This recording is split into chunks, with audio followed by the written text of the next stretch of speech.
Miaravatsika rehetra riavana amin'izao nahatratrarana ny alahady farany taona izao sady ihany koa alahady ny fahasoavana. Bandina transika ny lohahevitra manao hoe manaiky an Jesoa Mesia ny meno. Koa andeha arsika riavana itsangana hanome voninahitra ilay Tompo Andriamantsika.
Ho aminareo ny riavana ny fahasoavan'i Jesosy Kristy. Amen. Andesika iombona ny fideranan'Andriamanitra amin'ny alalan'ny Fanampiny 17.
Ivavaka sika ry havana. Isaotra anao lalandava izay Jehovah, ary ny vavanay anao feo fiderana ho anao. Ndreto izahay miaraka amin'ny voary manontolo ny tany rehetra, manao izany firana eo anatrihanao izany, satria miharihary eo amin'ny fiainanay, fa fahasoavana sy famindram-po no manaraka anay amin'ny andronay rehetra. Isaoranay ianao ilay loharanom-pahasoavana, izay mizara maimaim-poana ho anay ny zavatra rehetra, izay tsy mendrika akory no nomenao isitraka izany noho ny amin'ny Jesosy Kristy, ilay mitondra famonjena ho anay. Fifaliana ho anay ara-ankehitriny Tompo, ny manantona anao indray eo anoloany ny seza fiandriananao, ny miankohaka eo anatrihanao noho ny amin'ny fahamasinanao, ary ihany koa ny mibanjina anao anatin'izao fanompoana tanterahanay izao. Aoka ianao Tompo malalo, ameno anay amin'ny fiderana, ameno anay amin'ny teninao, ary aoka ny fanahinao masina hiasa aminay, hatsapanay tokoa ny asanao eo amin'ny fiainanay, ary hatsapanay ny herinao mahagaga. Izany ankehitriny Tompo no vavakay, ataonay amin'ny anaran'i Jesosy izany. Amen. Petraka ianareo ry havana. Manasa ny ankizy sy ny tanora rehetra hitsangana hanao ny hira izay efa voalahatra.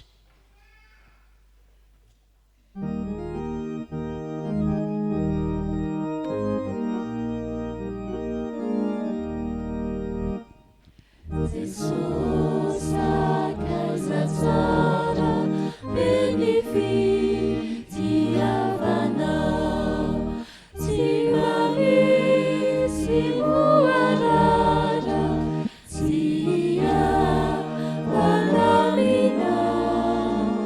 mahagaga, mahagaga, ny ave ny antranao. Ivavaka isika.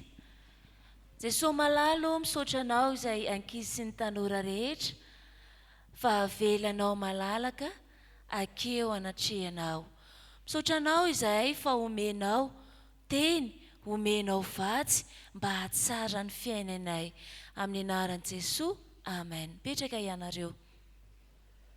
Andeha ary sika ankizy sy tanora, anokatra ny baibolitsika mamaky ny soratra masina ao amin'ny bokin'ny Jeremia. Jeremia toko voalohany, ny andininy fahaenina sy ny fahafito tapany voalohany. Jeremia toko voalohany, ny andininy fahaenina sy ny fahafito tapany voalohany. Ianareo mamaky ny andininy fahaenina, izaho kosa mamaky ny andininy fahafito. Amin'ny anaran'i Jesosy,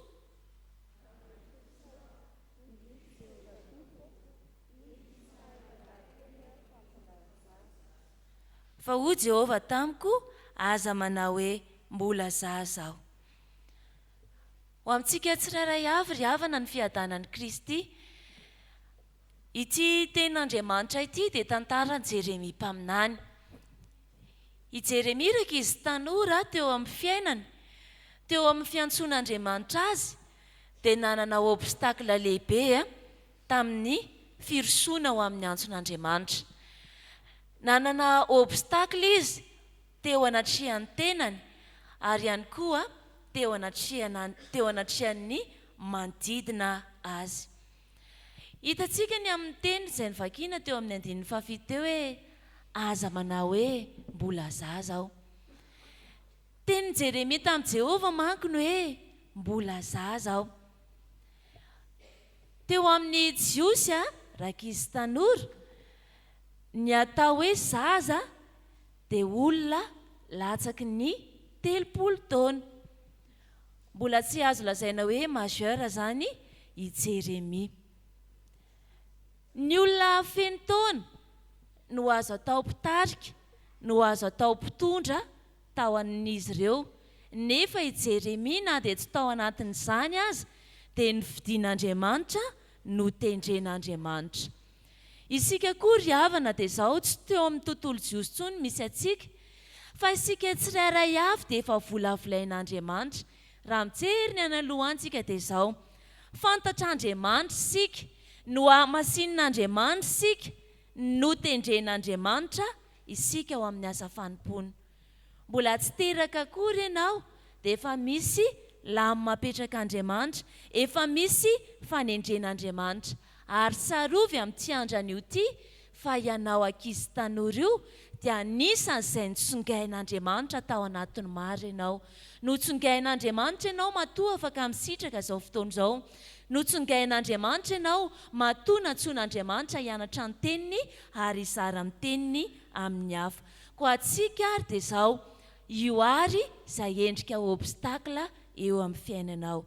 Aro-dany izay tsy araka ny sitrapon'Andriamanitra manomboka ao amin'ny tokantranontsika izany, manomboka eo amin'ny fianarantsika izany, eo amin'ny mpiara-mianatra, ary manomboka eo amin'ny fiarahamonitsika. Ary ambole kosa ny fahazarana tsara, fifandraisana, finoana, ary ihany koa ny fankazarana amin'ny-tsotoa dia ny fizarana ny filazantsara izany. Ho an'Andriamanitra ny voninahitra dia isika hivavaka. Jesosy Tompo, fantatray fa ty dia tianay ianao. Misaotra fa manendry anay ho amin'ny asa tsara ianao. Na dia mbola zaza ary izahay dia fantatrao ny aminay tsirairay avy. Tefeo izahay atoky anao ary amboary ihany koa mba ho tena mpitarika mahomby na dia ao anatin'izao fahakelezanay izao ary. Amin'ny anaran'i Jesosy, amen. Tsangansika ry havana izao anatanteraka ny hira fangatahana ny fanahy masina.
Ivavaka isika.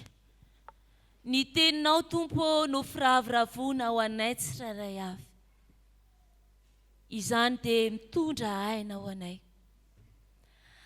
Ary ankehitriny dia mangataka ny afon'ny fanahinao izahay, andevina, amotika, ary ihany koa androdana, izay tsy araka ny sitraponao mbola mitoetra ao anatinay.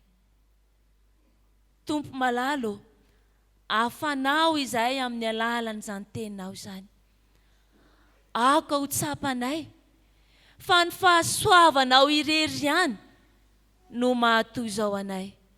Ary ny teninao Andriamanitra irery ihany no mahavelona anay. Ko ankehitriny Tompo, andray ny teninao izay.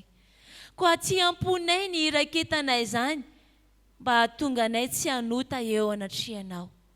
Tehirizo izahay, monena ao anatinay ao ianao. Ary raha hazavaina ihany koa ny teninao, dia mety izy ianao hialolalana ny amin'izany teny ho hazavaina izany, ary ametraka ny teny ao ambavan'ny mpanomponao. Amin'ny anaran'i Jesosy Kristy Tompo, amen. Petraka ianareo ry havana. Andeha isika maka ny teny soratra masina. Ny vankitentsika nio dia arak'izay hitantsika ny fanekena taloha amin'ny bokin'i Jeremia toko voalohany. Jeremia toko voalohany ny andininy 4 ka hatramin'ny 10. Fanekena vaovao. Filazantsara an Jesosy Kristy araka ny Matthieu toko 4 ny andininy 12 ka hatramin'ny 17. Matthieu toko 4 ny andininy 12 ka hatramin'ny 17. Farananao amin'ny epistily ho an-Romanina toko faraiky amby folo, ny andininy fafito ka hatramin'ny fahadimy amby folo. Romanina toko faraiky amby folo, ny andininy fafito ka hatramin'ny andininy fahadimy amby folo. Rehefa hita izany dia vakiana amin'ny anaran'i Jesosy manao hoe: tonga tamiko ny tenin'i Jehovah nanao hoe: hatry ny fony ianao tsy mbola noforoniko tany an-kibo no efa fantatro, ary hatry ny fony ianao tsy mbola teraka no efa nohamasiniko sy notendreko ho mpaminany ho an'ny firenena.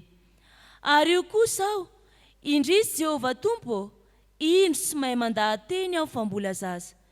Fa ho Jehovah tamiko, aza manao hoe mbola zaza aho, fandeha amin'izay rehetra andrahako anao ianao, ary izay rehetra andidiko anao no ambaranao.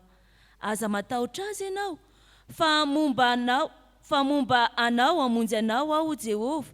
Dia naninitra ny tanan'i Jehovah ka nanendry ny vavako, ary io Jehovah tamiko, indro efa nataoko ao am-bavanao ny teniko, ary indro aho manendry anao izao andran'io izao, anam-pahefana amin'ny firenena sy ny fanjakana, anongotra sy anjera, sy andrava sy androdana, ary anorina sy amboly.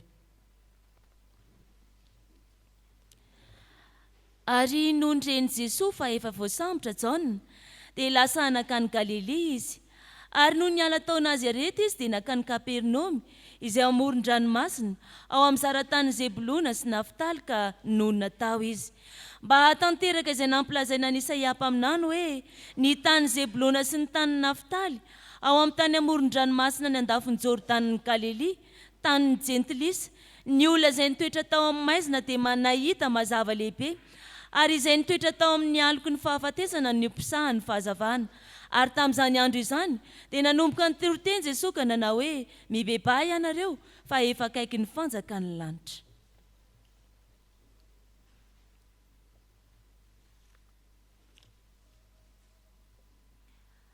Ahoana ary izay tadiavin'ny Israely dia tsy azony, fa ny voavidy ihany no nahazo izany, fa no hamafiana kosa ny fonony sisa, araka ny voasoratra hoe: Andriamanitra efa nanome azy fanasondriatory sy maso tsy hahita, ary sofina tsy hare mandrak'androany. Ary hoy Davida: aoka ny latapany ho fandrika sy ho tonta, ary ho fanafitohinana sy ho famaliana azy. Aoka ny masony ho jamba tsy hahita, ary aoka hamomoka mandrakariva izy. Dia hoy izao: sao dia tafitohina ho lavany eny Israely, sanatria izany fa ny fanafitohinana no mahatonga famonjena ho an'ny jetilisa mba hampiala azy. Ary raha ny fanafitohinana ny tonga reny izao tontolo izao, ary ny enina ny tonga reny jetilisa, maika fa ny hafenony. Fa ianareo jetilisa no hitenenako, koa satria apôstôlin'ny jetilisa aho dia mankalaza ny fanompoko, raha mba misy ahazoko ampialina ireo mifanampatsinainy amiko mba hamonjena ny sasany aminy. Fa raha ny fanariana izany azy no fampihavanana izao tontolo izao, tsy ho fitsanganana amin'ny maty fa ny fandraisana azy. Amen.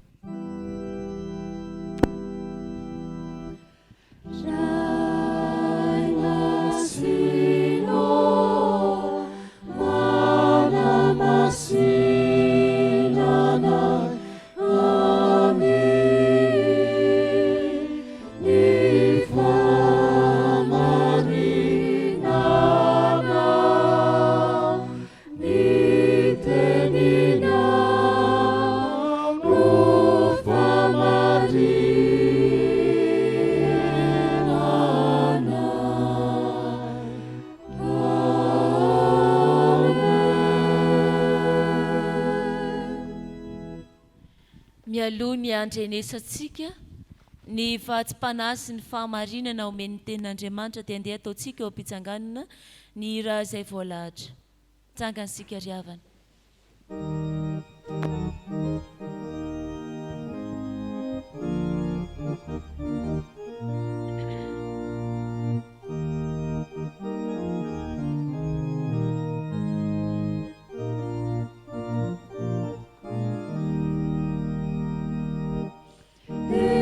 Jesosy tokitsika, tompony fiainana,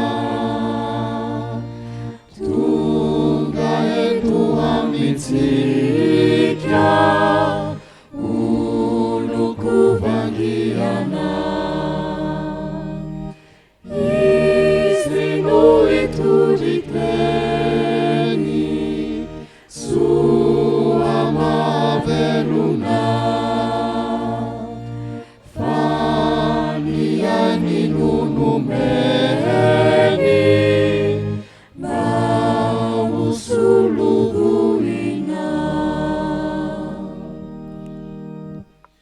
Mipetraka fiangonana.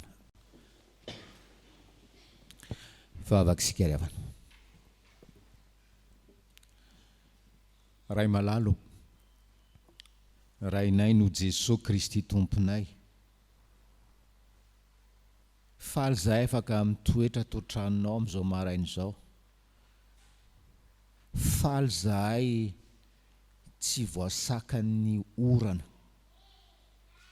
Faly zahay satria manantena eona aminao. Ary faly zahay amin'ny filazantsara orenesinay.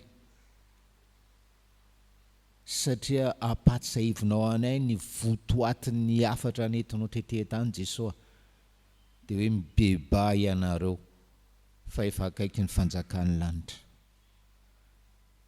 Raha marana an'ity taona 2020 izay meo anay tokoa ny andiny tena. Meo anay tokoa ny bebaka. Ary raha omenao taona 2021 zahay aoka hopino mamoa voa mendriky ny fibebahana no amakivaky an'izany taona 2021 zany ary ho marina aminay ilay tononkira-panatao hoe amin'ny taona 2021 amin'ny andro rehetra izay mbola omenao anay dia ianao rery Jesosy no tokonay. Izany no vavaka ataonay amin'ny anaran'i Jesosy. Amen. Matthieu toko fahaefatra ariavana.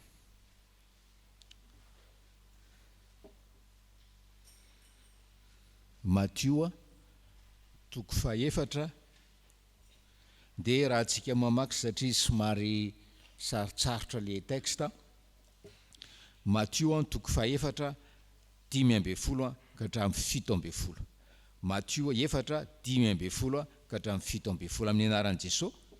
Ny tany Zebolona sy ny tany Naftaly ao amin'ny tany amoron-dranomasina any andafin'ny Jordana, Galily, tany Gentilisy, ny olona izay nitoetra tao amin'ny maizina dia nahita mazava lehibe, ary izay nitoetra tao amin'ny aloko ny fahafatesana no niposahan'ny fahazavana. Ary tamin'izany andro izany dia nanomboka nitoroteny Jesosy ka nanao hoe mibeba ianareo ka efa akaika fanjakan'ny lanitra. Verenantsika kely le andin'ny faha-9 sy ny faha-17 le 9 le tapany faharoa riavana hoe ary izay nitoetra tao amin'ny tany aloko ny fahafatesana no niposahan'ny fahazavana. Ary tamin'izany andro zany dia nanomboka nitoroteny Jesosy ka nanao hoe mibeba ianareo fa efa akaika fanjakan'ny lanitra. Hoy le tapany faharoa amin'ny andin'ny faha-9 hoe ary izay nitoetra tao amin'ny tany aloko ny fahafatesana no niposahany mazava. Izay nitoetra tao amin'ny tany aloko ny fahafatesana. L'ombre de la mort. Tiantsika riavana ny tompo. Tena tiantsika izy. Zany no naovany amintsika. Sika menakavy izay nivoriana eto. Ary tena hoe sika ny olombitsy tena tiany. Tiany aheno n'izao afatra hoe sao dia ianao io mitoetra ao amin'ny aloko ny fahafatesana io. Sao dia ianao izany mitoetra ao amin'ny aloko ny fahafatesana io. Zay foana le tenin'Andriamanitra. Mamaky ianao aplikenao amin'ny tenanao. Sao dia ianao io hoe mitoetra eo amin'ny aloko ny fahafatesana io. Dia raha jerentsika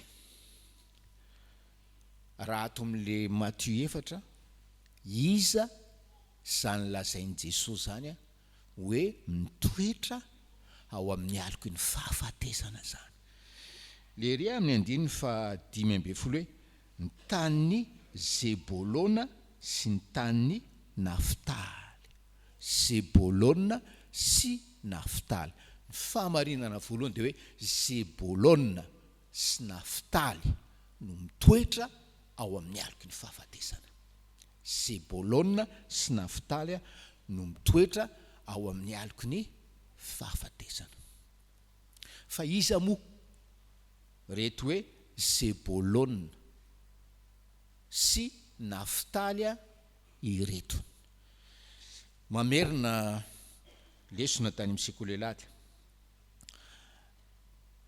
Abrahama rain'ny mpino niteraka any Isaka. Isaka niteraka any Jakoba. Ary Jakoba ndray dia niteraka 12 lahy. Dia ireo koa niteraka dia niamaro ny taranany dia lasa firenena, lasa tribu 12. Fa rehefa maty Solomona mpanjaka ry avana dia nisaraka le foko 10 any avaratra zay hoe naka ny anarana hoe Israely, sy ny foko aty atsimo anankiroa aty atsimo dia hoe Joda, Benjamina sy Joda, Israely sy Joda. De Zebulona sy Naftaly de anankiroa amin'ireo foko 10 tany avaratra. Zay zany le hoe Zebulona sy Naftaly ry havana. De rehefa jerena ny tantara ao amin'ny Baiboly de hoe reto foko 10 any avaratra zany, reo foko 10 reo ny hoe laasany de miataka ny Joda, izy roa kely ao atsimo, zay ny laasany miataka azy. Ary de satria reto maro anisa de tena hoe mampiororo any Joda le foko 10 tany avaratra. Anisan'izany Zebulona sy Naftaly. Ary raha milafy ny ara-panahy ry havana, raha milafy ny ara-panahy de hoe reto foko 10 reto lasa nanompo Andriamanitra hafa. Zay koa manamarika azy zany. Ary ny zavatra ataon'reto foko 10 reto ry havana de hoe nataony zao tontolo zao ny olombelona rehetra taty aoriana, niodina tamin'Andriamanitra izy, nanaraka Andriamanitra hafa. Ary de zavatra nataon'Andriamanitra ry havana de nanarina reto foko 10 reto, nanarina Zebulona, nanarina Naftaly. Fa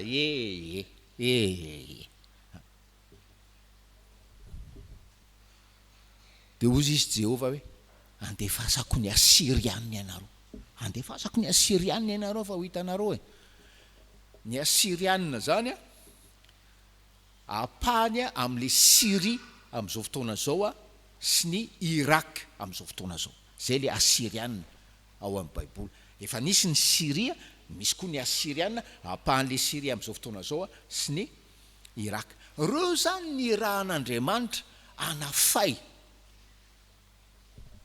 anreto foko 10 tany avaratra ireto. Ary fatatsika fa hoe tanteraka zany tamin'ny taona 722 talohan'i Jesos. Zay reto olona resahana eto reto ry havana, olona naniratsiran'Andriamanitra, olona naniratsirany vahoakan'Andriamanitra. Ary arak'le nitenenina teo Zebulona sy Naftaly dia izy ary amin'le tendro ny avaratra ery, zany hoe akaiky ny Syria sy ny Asiria reo, ka vao manafika any Israel ny Asirianina, vao manafika izy ary nanafika foana izy, vao nanafika izy reo no taty an'izany, reo no atake volondresy avy any ambony any izy ry havana. Zay reto. Ary satria izy akaiky ny firenena jentilisa ary akaiky na lalam-barotra koa izy de fanerasera tamin'ny Kananita, nandray ny Andriamanitra ny Kananita, nandray ny fomba ny Kananita. Ary teo ny fanompo-tsampy teo ny hoe immoralité amin'ny lafiny fitondran-tena. zany zany ty hoe Sebulona sy Naftaly ty ry havana. Reo no hoe teneny Jesosy hoe reo toetra ao amin'ny aloko ny fahafatesana. Zay zany famarinana voalohany, Naftaly sy Sebulona reo hoe mitoetra ao anatin'ny aloko ny fahafatesana noho ny toepony, toepanany, toepiainana. Le fanontaniana indray zao dia hoe ahoana ary, zay ny famarinana faharoa, ahoana ny fiainan'ny olona mitoetra ao anatin'izany aloko ny fahafatesana zany? Ahoana ny fiainan'ny olona mitoetra ao anatin'izany aloko ny fahafatesana zany? Sokafantsika ry havana ny baibolintsika eo amin'ny Isaia 8.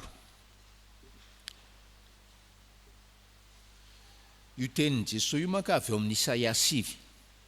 Citation ny Isaia 7. Dia Isaia 8 Isaia 8 manazava ny fiainan'le olona mitoetra ao anatin'izany aloko ny fahafatesana zany. Eo amin'ny andininy fa 2:20. Eo amin'ny andininy fa 2:20. Dia raha antsika mamaky amin'ny anaran'i Jesosy, ary ijerin'ny tany izy ka indro fahoriana sy fahamazinana ary manjombona mahafadiran'ovana ary oroahana ho any amin'ny aisim-pito izy. Averina indray mandeha hoe ary ijerin'ny tany izy ka indro fahoriana sy fahamazinana ary manjombona mahafadiran'ovana. Zany le olona mandeha ao amin'ny aloko ny fahafatesana, hoe mandeha anaty fahoriana lalina, détresse. Zany mahazo an'ireto Sebulona sy Naftaly reto ry havana, anaty fahoriana lalina, anaty détresse. Fantatsika zany hoe feu de détresse zany rehefa tratra fahavoazantsika eny an-dalana. Mandeha anaty fahamaizinana izy. Le fahamaizinana eto tsy le fahamaizinana ny andro ihany, fa le fahamaizinana dia fahakiviana, famoizam-po, désespoir. Zany ny olona mandeha ao amin'ny aloko ny fahafatesana ry havana. Ary le farany hoe ary manjombona mahafadiran'ovana, manjombona mahafadiran'ovana. Intéressant lazainy zareo mpandinika baiboly momba le manjombona mahafadiran'ovana. Le voambolana Hébreu eo dia ilazana ny rano lasa glasy. Zany hoe le olona mandeha amin'ny manjombona mahafadiran'ovana manana finoana lasa ohatran'ny glasy ry havana. Tsy matimaty fa lasa ohatran'ny glasy le finoana. Zany reto olona hoe mandeha ao amin'ny aloko ny fahafatesana. Zareo nge le Isaia 7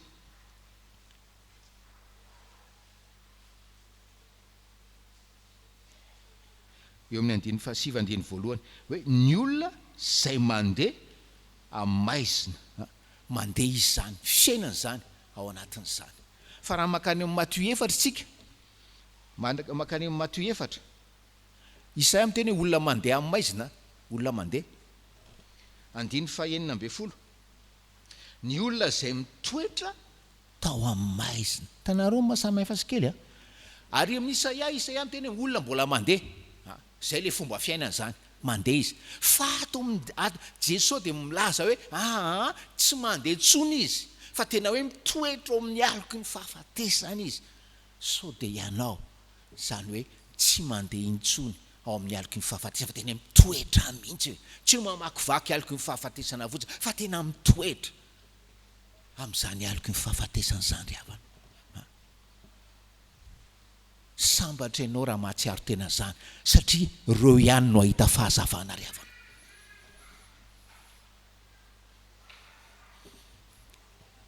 Hitantsika teo le hoe fahoriana fahamaizinana manjombona fahadiranova ho an'ny olona mandeha ao amin'ny alika ny fahafatesana. Fa ndoka hoe jerentsika ny Salamo 107 hoe ho an'ny olona indray hoe mitoetra mihitsy hoe ny fiainana dia ao.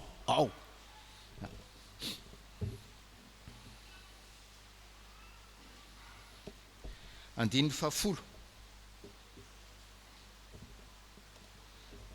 Salamo 107 zay nipetraka atao amin'ny maizina sy ny alika ny fahafatesana voafato-pahoriana sy vy. Voafato-pahoriana sy vy.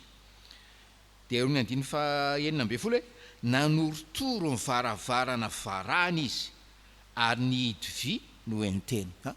Sahala amin'ny le olona mitoetra ao zany na iodika vizy na iodika vanana dia hoe voahidy ao, voahidy ny varavarana varahana, voahidy ny hidy vy ry havana. Andiny 12 hoe dia nampietreny tamin'ny fahoriana ny fony ka potraka tsy misy hamonjy. Io nge havana situation Madagasikara amin'izao fotoana zao io zavatra iainany naftaly sy zebolona io. Sika malagasy amin'izao fankalazana fainimpolo taona zao mialatsiny amlaza aminao mitoetra ao amin'ny alika ny fahafatesana. Ary raha tsy mibebaka sika afaka enimpolo taona nareo no ahitan'izany fa mbola hitoetra ao amin'ny alika ny fahafatesana sika, ao mitoetra ao amin'ny alika ny oziny sika ry havana. Tsy fitondrano io no hamonjy atsika, tsy zay manaraka io no hamonjy atsika, fa sika malagasy hoe mandeha araka ny afatra izao mibebaka ry havana zany. Fa ao anatin'ny hidy vitsika makany amin'ny domaine ianao tafitohana, makany amin'ny impôt ianao tafitohana, makany etsena ianao tafitohana. Zay le zavatra raisitsika. Ary tena marina arabaky teny hoe marina arabaky teny. Lasa ohatran'ny glasy ny finoantsika mba manao akanjo na pastera fa lasa ohatran'ny glasy sanatr'izany le finoana ry havana.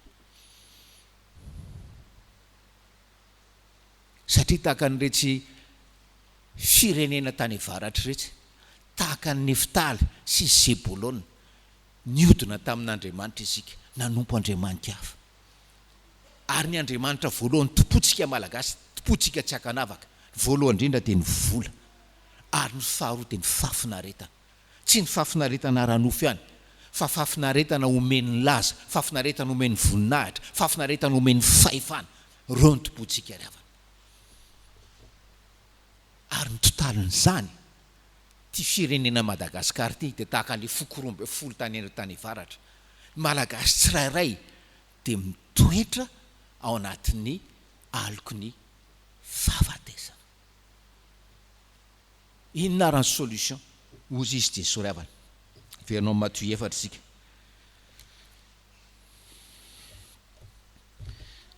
Matthieu 4 eo amin'ny andiny 17 ry havana. Matthieu 4 17. Ary tamin'izany andro zany dia manomboka mitoroteny Jesosy ka nanao hoe mibeba ianareo ry havana malalo amin'ny tompo. Fahamarinana fahatelo, miantso anao hibebaka ny tompo.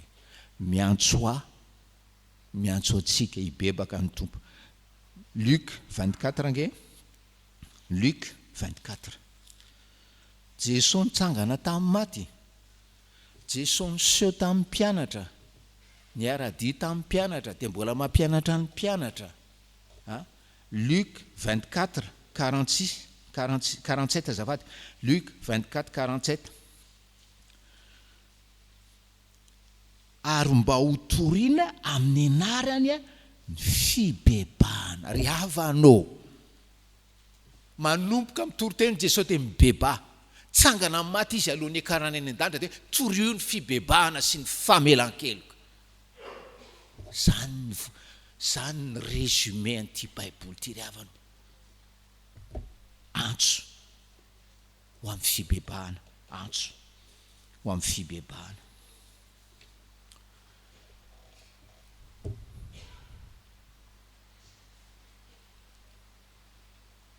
tsy mibebaka ianao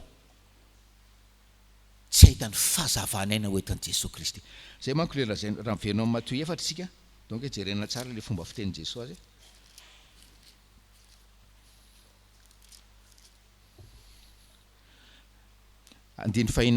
Toko 4:4 ny olona zay nitoetra tao amin'ny maizina dia nahita mazava lehibe, ary zay nitoetra tao amin'ny tany aloko ny fahafatesana no niposahan'ny fahazavana. Le olona ao anatin'ny aizinao tsy maniry fahazavana akory fa tellement mangatsika le finoana fa fitiavan'Andriamanitra izy fahazavana manantona ry havana. Efa nanantona le fahazavana amin'ny alalan'i Jesosy fa tsy hitatsika le fahazavana satria tsy mibebaka isika ry havana, satria tsy mibebaka isika. Ary rehefa tsy mibebaka isika dia tafasaraka amin'Andriamanitra. Badin'io kely zavatra nitranga tao Edena tao nanota impiry moa ry Adama sy Eva dia voaroaka tao Edena dia tafasaraka tamin'Andriamanitra. Nanota impiry izy, nanota indray mandeha monjy izy ry havano dia tafasaraka amin'Andriamanitra. Ary ianao raha tsy mibebaka amin'ireo otantsika maro ireo isika ry havano, zany nge mahatafasaraka antsika amin'Andriamanitra ohatran'io zany nge mahatonga antsika nanaseho ivelany fotsiny amin'ny finoana sy amin'ny fanompona zany nge maglaseny finoantsika ohatran'io satria tsy mibebaka isika ry havana, satria tsy mibebaka isika. Ary maro amintsika no miteny io indray le fibebahana. Za aloha tsy hitako zay tiako ny bebahana. Za rehefa mandinika teko mba olona tsara ihany mba olona manao asa soa ihany ary andinehako ny soa ataoko, ny tsara ataoko maro lavitra noho ny ratsy ataoko. Ary raha manao ratsy ara zay eny za moa ve tsy mandaingandainga kely eny sy ohatran'izany fa lainga masiny zay le izy fa za kosa tsy mbola namono olona zany, za kosa tsy mbola nijangajanga zany. Zay le tenin'ny fariseo, zay le tenin'ny lehilahy mpanan-karena ry havana. Hoy izy ny tompo, raha te hahita fahazavana ianao, raha te hahita fahazavana iny ianao, raha te hahita fahazavana iny ianao dia mibebaka ianao. Mahafinaritra amin'ity tantara ity ry havana, le olona mitoetra ao amin'ny aloko ny fahafatesana, izy nahita ny fahazavana voalohany. Nafitaly sy Sebulona io, izy nahita fahazavana voalohany. Nafitaly sy Sebulona zany mandrafitra ny Galily zany.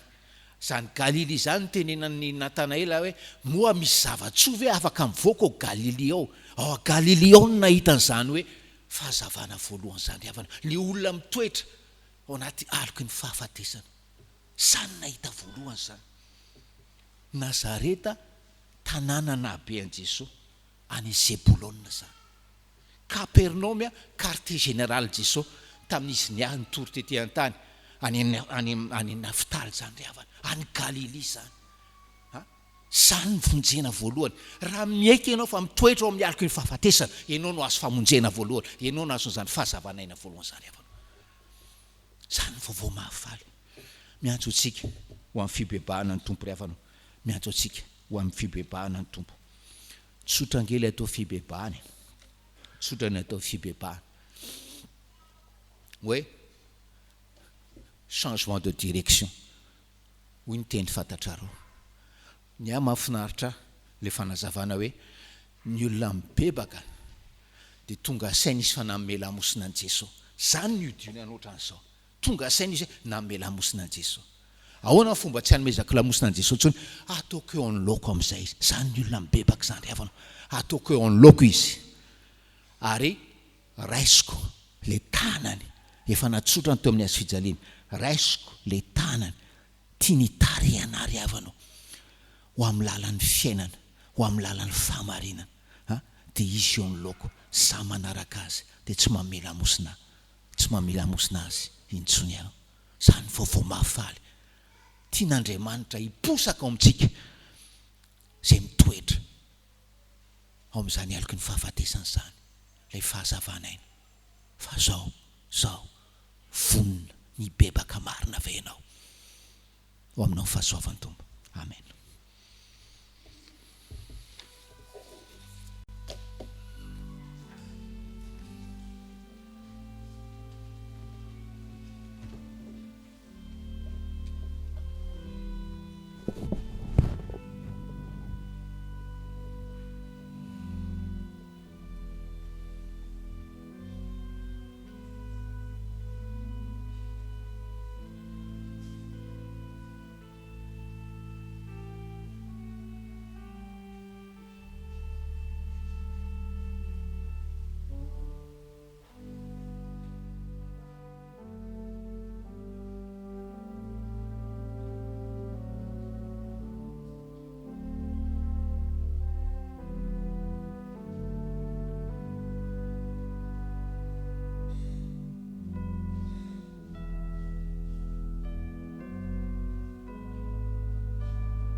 Iaraka hivavaka isika ry havana.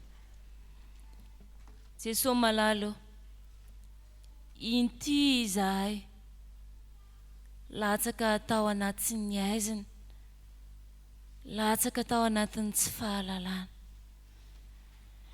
Fa ankehitriny dia ilay Jesosy Kristy fahazavana ho an'izao tontolo izao no miantso anay, mampafantatra fahamarinana ho anay, ary mbola maneho famindram-po sy fiantrana aminay mandrakariva ka mamela nay malalaka iaino ny teninao, Andriamanitra.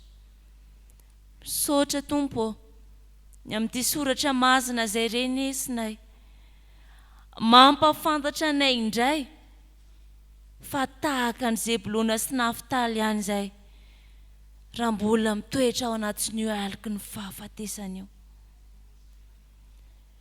Tompo malalo, ampafantarinao anay ny fiainan'ny olona izay mbola mitoetra ao anatin'izany aliky ny fahafatesana izay, ary sapanay miariary tao anatin'izany, fa faharatsiana, fahadiran'ovana, fahantrana, fahoriana lalina no indreo miandry anay sy mitatao eo akaikinay raha toa mbola ao anatin'izany izay. Ankehitriny dia misaotra noho ny amin'ny antsonao eo akaikinay izay mitaona anay hibebaka eo anatrianao. Jesosy malalo, ndreto izay miverina manatrika anao ankehitriny. Fonanay eo anatrianao ny fifikiranay tao anatin'ny ota, ny tsy fahavononanay andray ny mazava, ary ny fangatsiaha-po ao anatinay ao. Ifonanay eo anatrianao reo eloka izay tena efitra lalina mampisaraka anay aminao, Andriamanitra, na izay tsy fantatray izany, eny na izay ninina ny tanterahanay izany. Jesosy malalo, indreto izay fantatray fa ilay fahasoavanao aminao rery ihany no afaka manala anay ao anatin'ny aizina ary manangana anay ho amin'ny fahazavana mahagaga. Koa raisoanao izay Tompo malalo, mamindra-fo aminay araky ny azy soavanao, sasao madio izay ho afa-keloko, ary diovy izay ankehitriny ho afa-pahotana. Amin'ny anaran'i Jesosy Kristy Tompo no hanaovana izany favaka izany. Amen.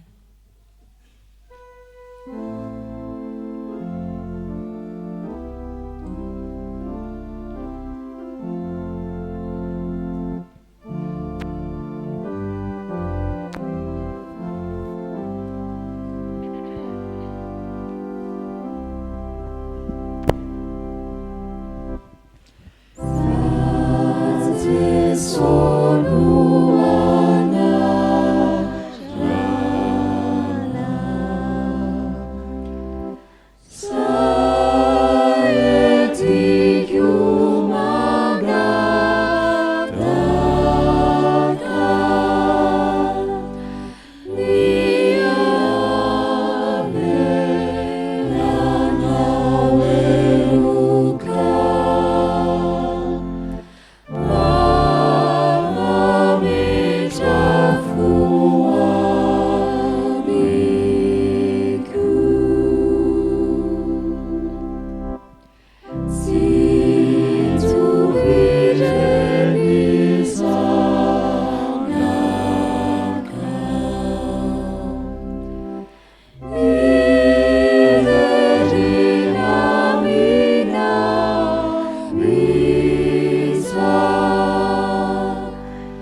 ry havana malala mitsangana fa manana teny amelana ny elokao ny tompo.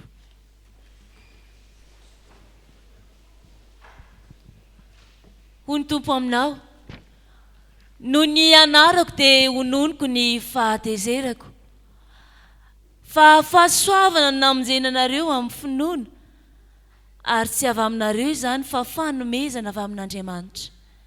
Mety aho, mahadiova ianao. Amen.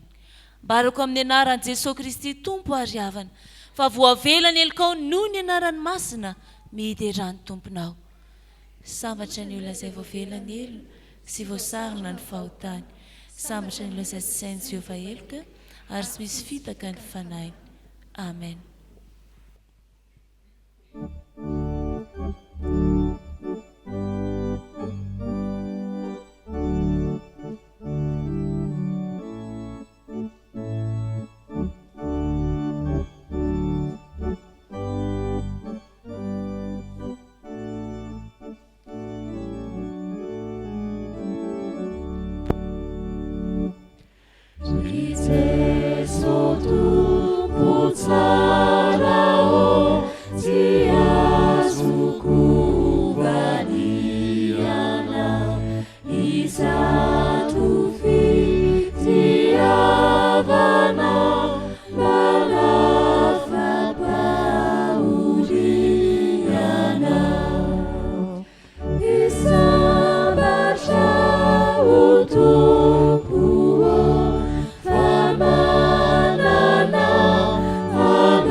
Ry havana malala aokary isika, iaraka anaiky sy anambara ny finoantsika eo anatrehan'ny tompo amin'ny alalan'ny fanekem-pinoana laharana fahaefatra.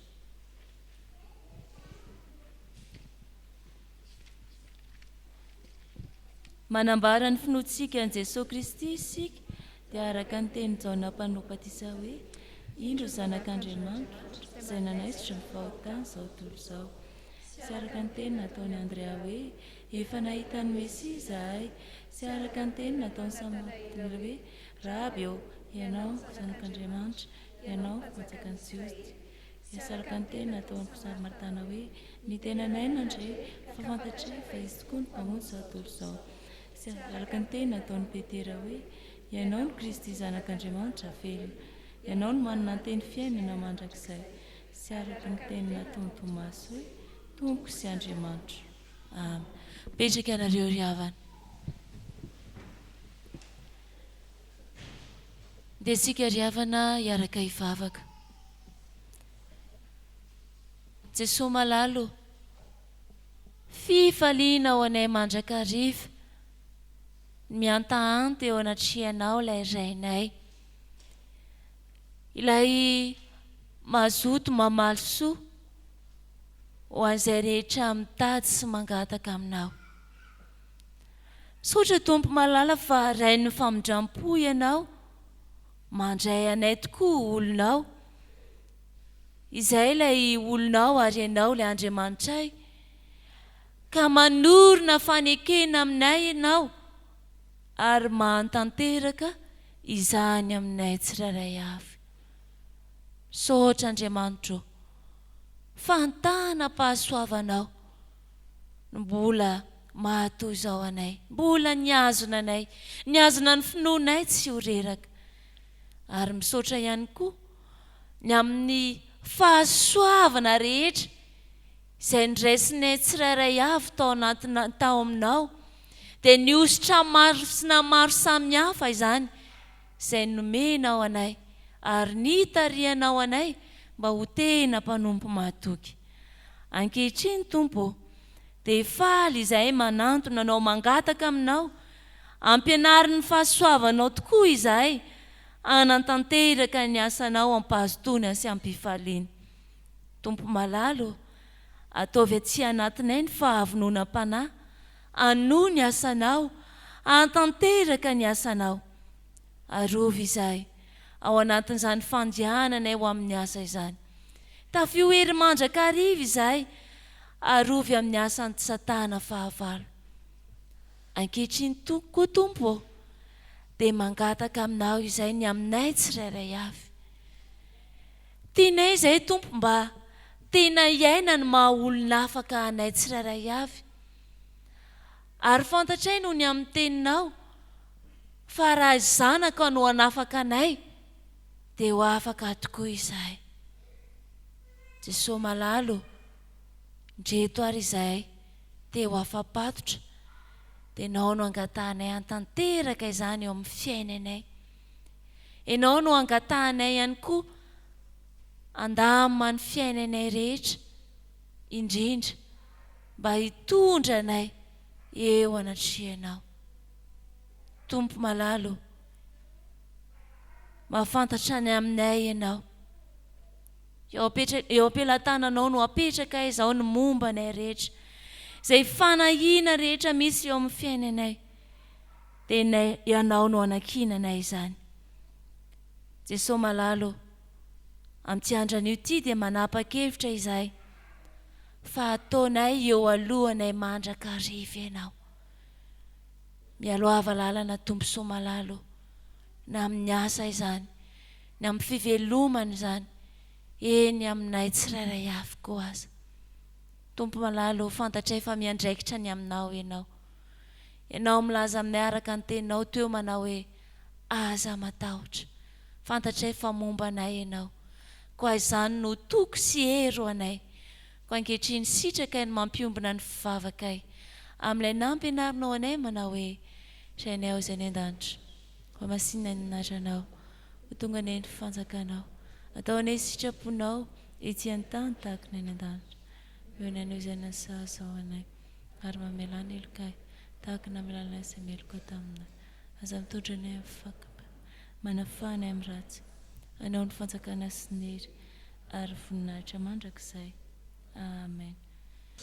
Miarahaba ny fiangonan'ny pastera manao hoe nitsangana tamin'ny maty Kristy dia mamaly ny fiangonana. amen. Faly mampafantatra antsika koa fa nanomboka omaly zany tsika ny akatoko ny mpandray ny fanasan'ny tompo a hoe tapaka fa sabotsy maraina amin'ny fito sasany ny anto moa zany de le amin'ny miditra indrotsika de hoe manahirana le toeran'le akatoka samy manahirana daholo na ny andro na ny ora fa hoe aleo aloha andeha amin'io amin'ny fito sasany io a sabotsy farany amin'ny sabotsy alohan'ny lahady farany zany sabotsy farany amin'ny volana zavadindrindra de misaotra ny tompo hoe omaly a 161 mpandray ny fanasan'ny tompo a hianatra tsy nijery sika ry havana ao amin'ny Jérémie toko voalohany perikeo mpandroany teny mamy be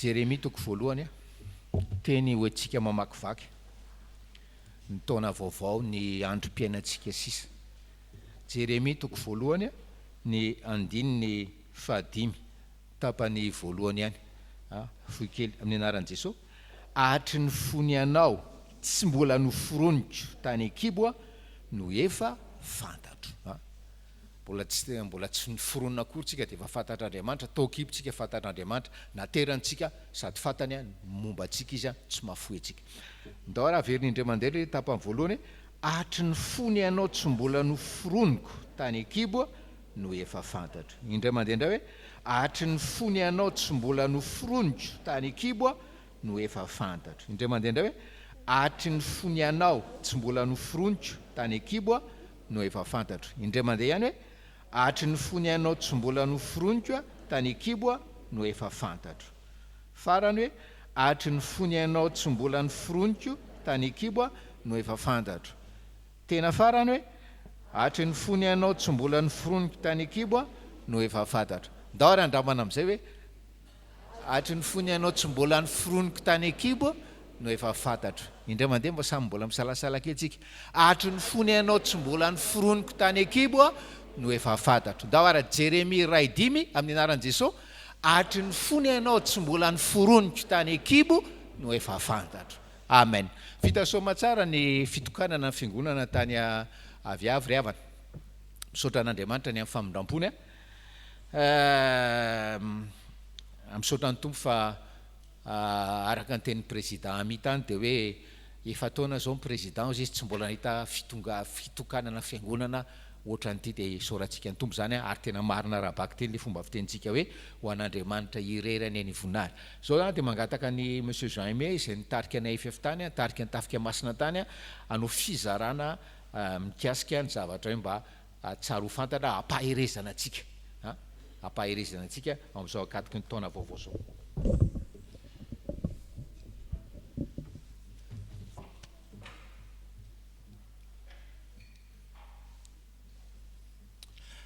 hivavaka isika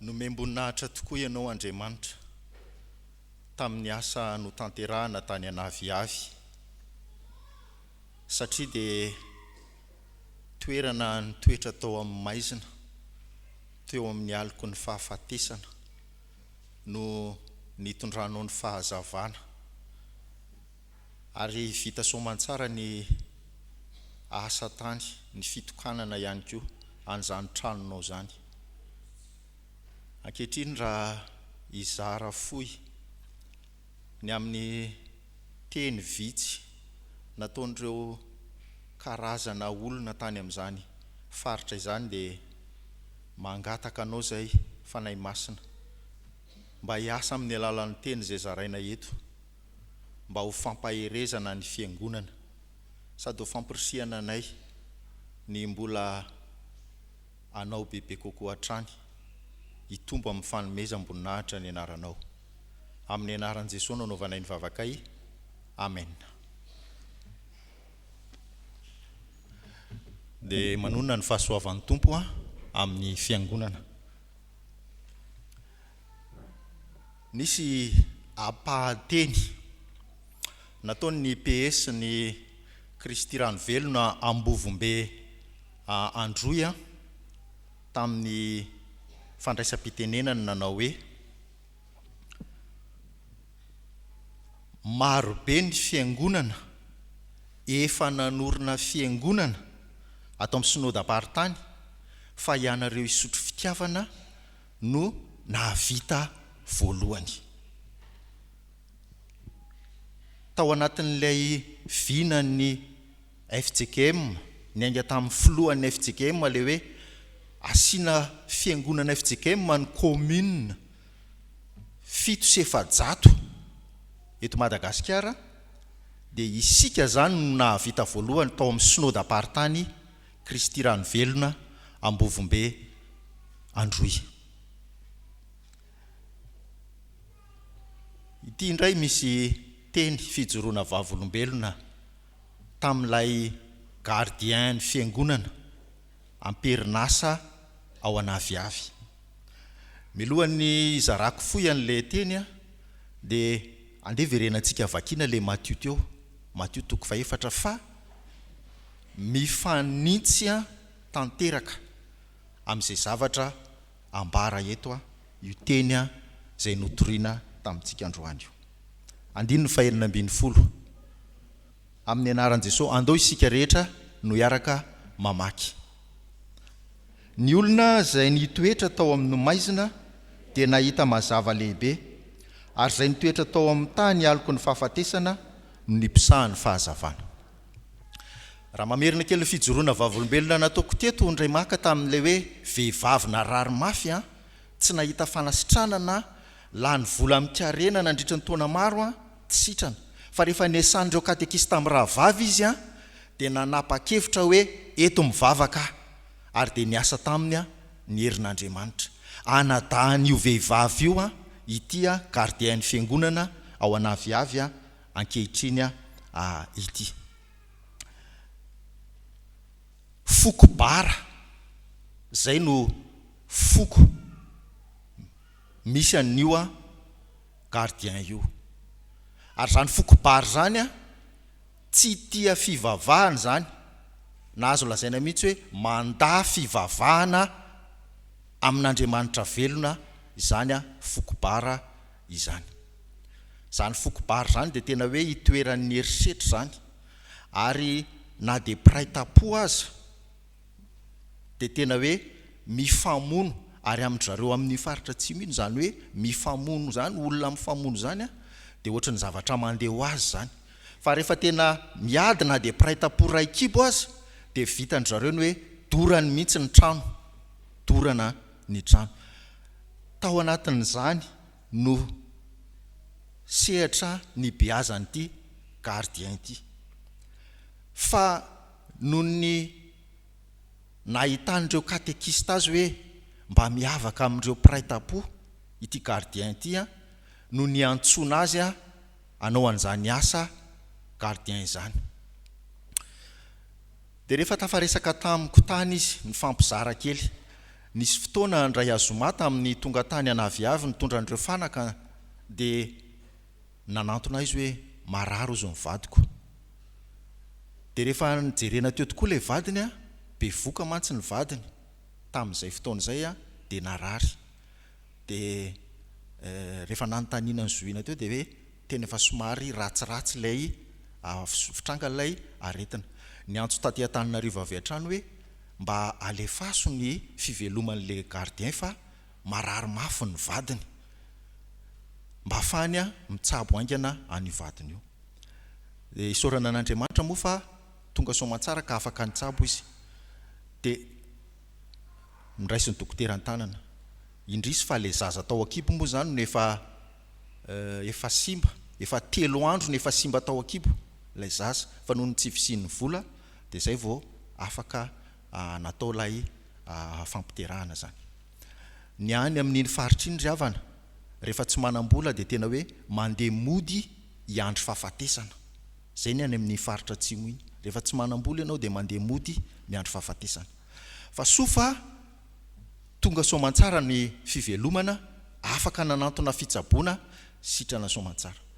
Nresaka ary le gardien hoe isaorako izy izy, zao ny teniny, isaorako Andriamanitra nampiombona antsika, satria ianareo no nitarika anay hivavaka, fa izahay dia tsy mahafantatra izany Jesosy izany mihitsy. Ianareo no nitarika anay hivavaka, fa izay dia tsy mahafantatra izany Jesosy izany mihitsy. Ho an'izay nanatrika tany, nahita ny tokotany-piangonana voafaritra mazava tsara sady nodiovina, tsy dia nisy olona firy loatra nanampy, fa io gardien io no nanao andreny asa mahafinaritra hitany masontsika ireny. Zany ry havana no manamarina ny ty teny tao amin'ny Matthieu ty hoe gardien ny fiangonana io olona nitoetra tao amin'ny maizina fa nahita fahazavana.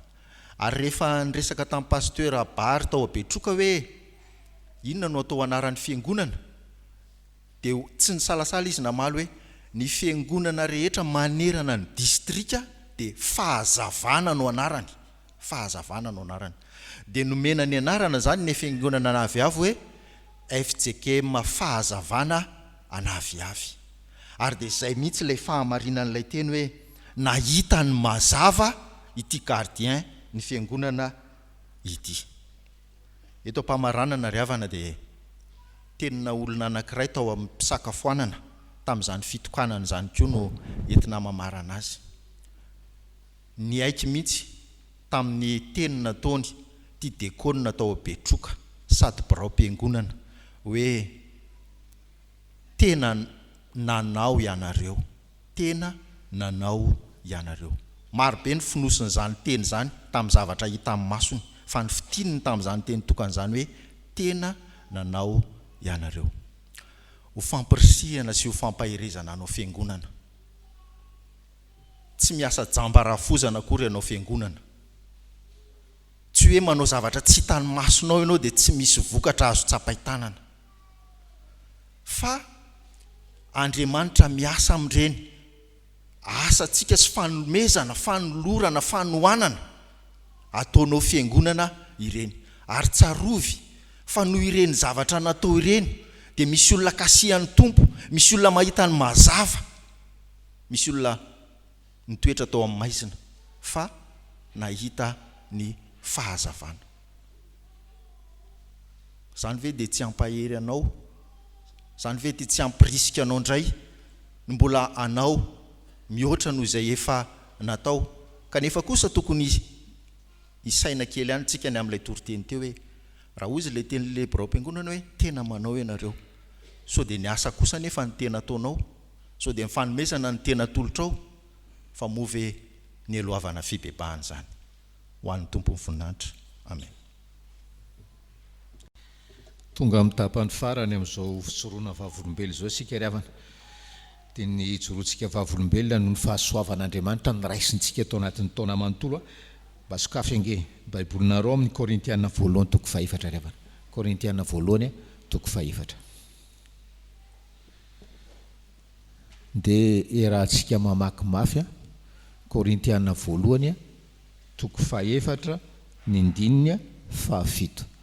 Korintiana voalohany toko 4 ny andininy 7 amin'ny anaran'i Jesosy. Fa iza no mampihoatra anao, ary inona no anananao izay tsy noraisinao, fa raha nandray ihany ianao, nahoana no mirehire ohatrany tsy nandre. Amen. Zay ry havana, toantsika ny eo amin'ny tompo hoe hietsitsika hisaotra azy, ankasitraka azy amin'izay rehetra nomeny antsika tao anatin'ny taona 2020 manontolo. Hiaritsangana sika ry havana hanolotra zao rakitra zao. Tena fofeno hafaliana manokana mpamonjy no hijoroana eo anatrehanao amin'izao fotoana izao. Ny teninao dia manambara hoe Andriamanitry ny fahasoavana rehetra ianao, ary dia mankasitraka anao zay satria afaka nanamarina an'izany zay tamin'ity taona 2020 ary ampitomboy amin'ny fisainana sy amin'ny fahatserovana an'izany zahay mpamonjy eo. Fa tsy misy zavatra anananay ka tsy niraisinay, ary raha ny momba anay toy izao izay no niasan'ny fahasoavanao ao aminao mpamonjy eo. Ary misaotra ny amin'ny teny menao anay fiangonana hoe mbola tsy niforonina akory izahay tao Akibo dia efa fantatro izahay, tao akiby dia efa fantatro izay, terak'izay dia momba anay ianao, ary tsy mahafoy, tsy manadino anay ianao. Meo anay tompo ny atsiaro n'izany mandrakariva amin'ny androm-piainanay rehetra, dia toetro amin'ny fifalianao sy ny fiadananao izahay no ny fahasoavanao. Izany vavaka izany dia ataonay amin'ny anaran'i Jesosy. Amen. 334 voalohany alohan'ny tsodrano, faharoa ny tsodrano. Izay no amarana antsika fotoana revana.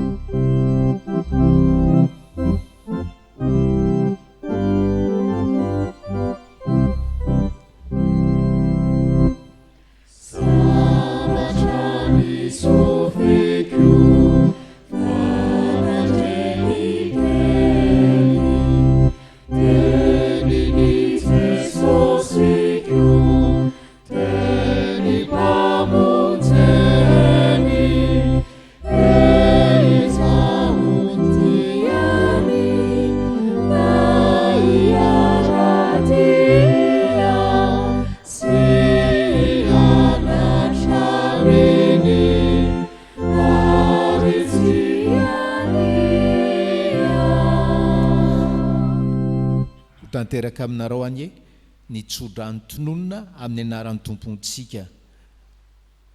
Mitahy anao ny tompo ka miaro anao, mampamirapiratra ny tavany aminao ny tompo ka mamindra fo aminao, manandratra ny tavany aminao ny tompo ka manomenao fiadanana.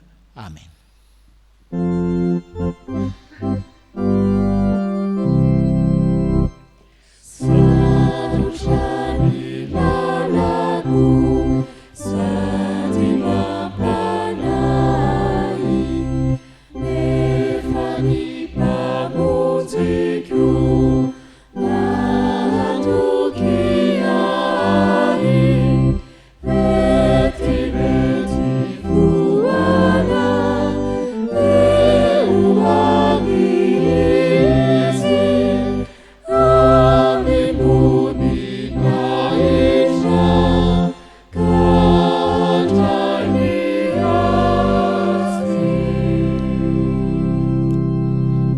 Petraka ny fiangonana miara-mivavaka manginsika mbola misaotra an'Andriamanitra ry havana.